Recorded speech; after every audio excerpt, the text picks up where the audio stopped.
using a simple process in the latter cases means that we can go back and reevaluate even though the project has started, and we can identify the rub points and potential issues that people may have missed before the project commenced.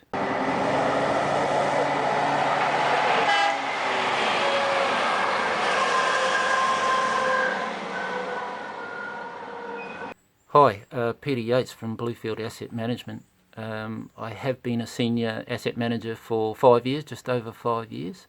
And in that time I've completed a number of improvement projects across sites, mining sites, both here in Australia and also internationally. I wanted to share with you a recent experience I had, and it was a 3-day Kepner-Tregoe training course in Newcastle.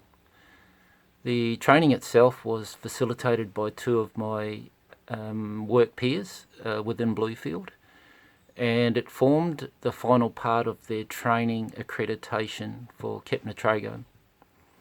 I must say that they passed with flying colours, which is great.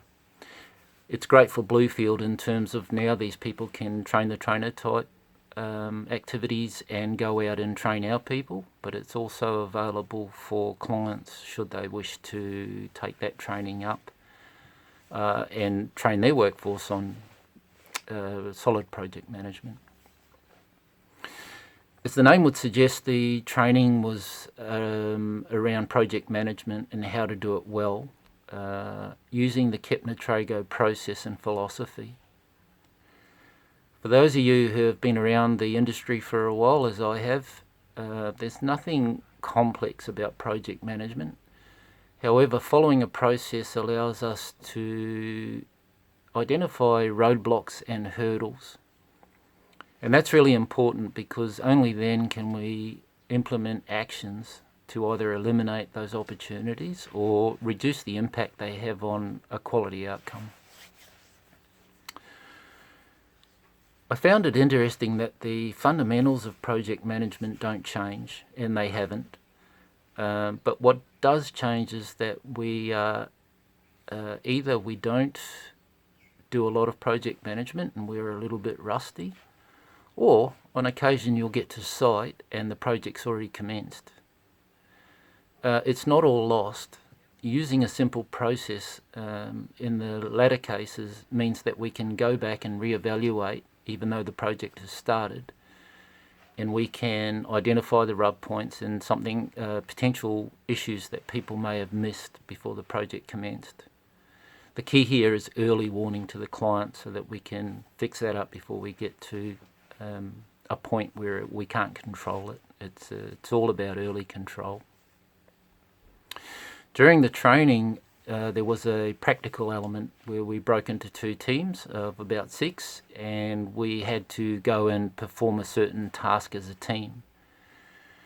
What I found really interesting with that part of the process of training was that people assume roles.